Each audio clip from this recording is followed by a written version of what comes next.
अपमान हुआ है महामहिम राष्ट्रपति जी के साथ, देश की जनता इसको बदला लेगी इस 2024 चुनाव में।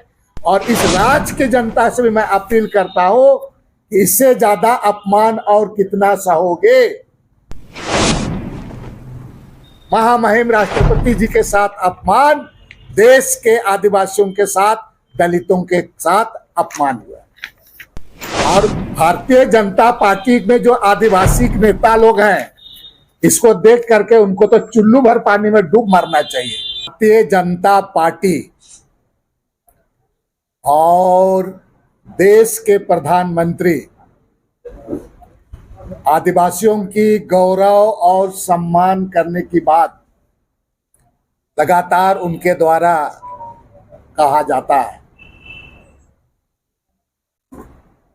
लेकिन आदिवासियों का गौरव और सम्मान का ढोंग रचने वाले, जिसको आप सभी लोगों ने आज के अखबार में देखा होगा कि कल मतलब आपका जो आज आपका 31 तारीख को देश के पूर्व उप प्रधानमंत्री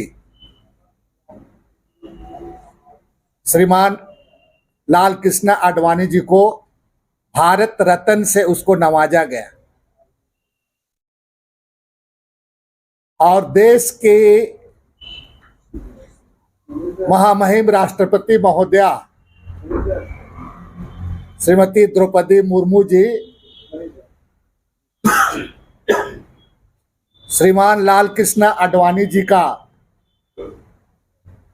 उनकी जो तबीयत खराब वगैरह के कारण उनके घर में ही जा करके ये भारत रत्न का सम्मान उनको उनके हाथों से दिया गया।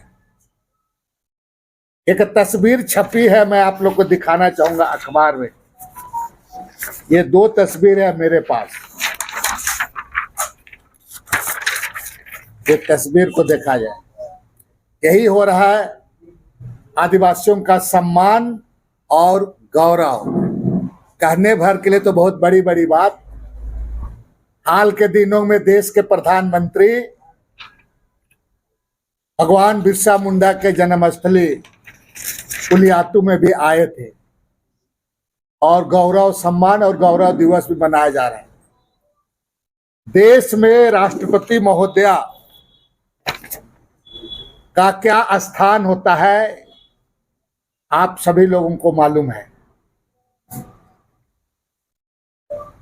चलिए ठीक है, लाल कृष्ण आडवाणी जी का हो सकता है स्वास्थ्य खराब होगा, वो बैठे रह गए, लेकिन प्रधानमंत्री जी को देखें, वो राष्ट्रपति खड़ी है और बैठे हुए हैं। देश को गौरव और सम्मान का ढोंग रचने वाला सबसे बड़ा देश का जादूगर, इसको नौटंकीबाज भी कहा जाए तो कम नहीं होगा। और इसके साथ साथ कल हमने टीवी अखबार में देखा, बाकी लोग भी बैठे रह गए हैं वहां पर, धनखड़ वगैरह जैसे लोग। इधर भी देखे, यही है आदिवासी दलित का सम्मान।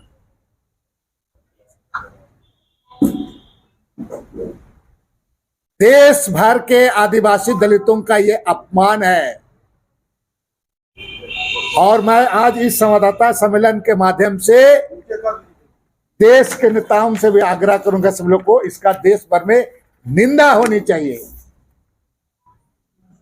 कि किस तरह से आदिवासी और दलितों के साथ में अपमान किया जाता है। महामहिम राष्ट्रपति के सामने प्रधानमंत्री जी बैठे हुए हैं पूरा।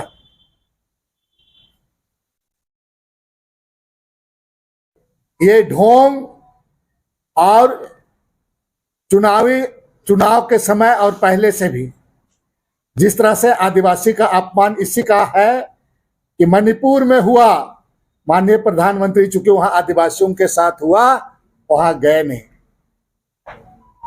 आप देखा होगा यहां पर आपका जिस तरह से मध्य प्रदेश में आदिवासियों के साथ किया गया,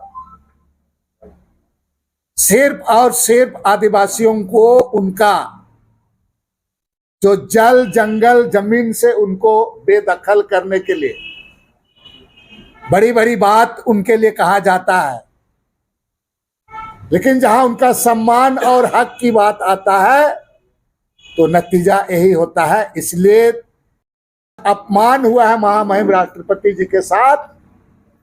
देश की जनता इसको बदला लेगी इस 2024 चुनाव में, और इस राज्य की जनता से भी मैं अपील करता हूं कि इससे ज्यादा अपमान और कितना सहोगे। महामहिम राष्ट्रपति जी के साथ अपमान, देश के आदिवासियों के साथ, दलितों के साथ अपमान हुआ। बस, और कुछ पूछना है तो पूछिए। रुचि जी, अभी ऐसा है कि आचार संहिता है, अभी प्रदर्शन होगा, लेकिन आने वाले दिन में ये चुनाव में लोगों के बीच में एक इशू होगा, मुद्दा होगा, और जहां जहां जाएंगे इस बात को, इस तस्वीर को लोगों को दिखाने का काम करेंगे। और भारतीय जनता पार्टी में जो आदिवासी नेता लोग हैं, इसको देख करके उनको तो चुल्लू भर पानी में डूब मरना चाहिए। जो नेता जो चमचागिरी करता है भारतीय जनता पार्टी का, पेड वर्कर लोग हैं भारतीय जनता पार्टी का नेता, पेड वर्कर हैं, बोलना चाहेंगे इसमें, जहां बहस करना कहे। इससे ज्यादा और दूरबीन क्या देखोगे। एक अलग सवाल है, तो विधायक जो है वो अपने चुनाव शुरू कर रहे हैं, लोकसभा चुनाव शुरू कर रहे हैं, तो क्या राज्य की जो राजनीति है, तमाम विधायक जो है वो अब देश की राजनीति शुरू कर रहे हैं? हमको लगता है ये वाला सबको देखो, ये जोकर लोगों का थोड़ा बता दो लोगों को, ये ढोंग वाला रचने वाला लोग को थोड़ा ठीक से करिए, डाइल्यूट वगैरह ना हो, समझ रहे हैं ना। ये इतना बड़ा आप लोग भी समझ रहे हैं, देखिए ना पूरा कैसे महामहिम खड़ी है, देखिए, देख लीजिए पूरा। अब बहुत लोगों का आंख नहीं खुलता है तो चश्मा उसमें लगा के दिखाना होगा इस सब चीजों को, देखिए पूरा। अब बाबूलाल मरांडी जी को और दिखाना चाहिए, वो ठीक है, हम बोल रहा था कुतुब मीनार से डेगेंगे बोल करके, वो अब इसको देख के तो डेगना चाहिए उसको। चुनाव में बड़ा मुद्दा बनाएंगे, बड़ा मुद्दा है, इससे ज्यादा मुद्दा और क्या होगा। मतलब आप समझ लीजिए कि आदिवासियों को क्या समझता है, इसे समझ लीजिए। इसी से साफ वो साबित कर दिया कि आने वाले दिन में हम संविधान बदलेंगे, यही दिखा दिया, वो बता दिया वो, आदिवासी आप मेरे लिए कुछ नहीं हो। बाबूलाल मरांडी प्रेस कॉन्फ्रेंस कर रहे हैं, अभी बोल रहे हैं सभी भ्रष्टाचारी एक दूसरे को बचाने के लिए चिल्ला रहे हैं।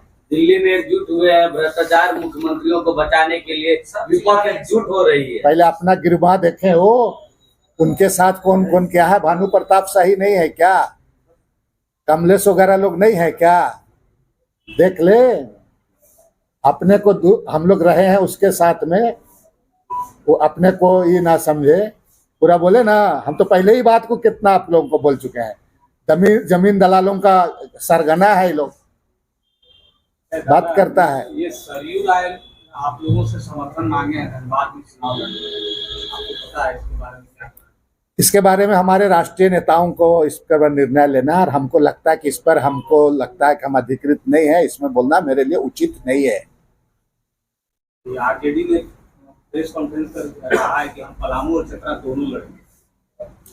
ये तय तो वही हमने कहा कि भाई राष्ट्रीय नेता आला कमान लोग तय करेंगे, और अब लेकिन तब है क्या है कि अब विलम्ब नहीं होना चाहिए, अब जल्द से जल्द बाकी जो हमको 7-8 सीट मिला है उसके लिए नाम को घोषणा करना चाहिए, अब विलम्ब नहीं होना चाहिए। तरह लगता है कि सरयू राय अगर धनबाद से चुनाव लड़ते हैं तो एक मजबूत चेहरा इंडिया गठबंधन की तरफ से वो हो सकते हैं। मैं तो इसका हमेशा खिलाफ हूँ। सरयू कहाँ से बाहर का, संजय सेठ भी हरियाणा रिपू जी, और तुम उसको लाने चाह रहे हो। यहाँ का कोई मूलवासी लड़े वहां पर, मूलवासी लड़े कहाँ सरयू राय वहां लड़ेगा। सरयू राय अपना वहां, तो फिर हम हमेशा आदिवासी मूलवासी की बात करेंगे, मैं कैसे कहूँगा। ये तो बिल्कुल होना भी नहीं चाहिए, बिल्कुल नहीं होना चाहिए। यहाँ तो एगो संजय रिपू जी तुम्हारा लड़बे कर रहा है, पलामू से को दे दिया है हरिजन, अरे कोई यहाँ का घासी चमार को दे देता तो अच्छा होता ना, कम से कम प्रतिनिधि बन के जाता लोकल आदमी। तो बीजेपी का कथनी और करनी तो दिखा दिया आप लोगों को, ठीक है।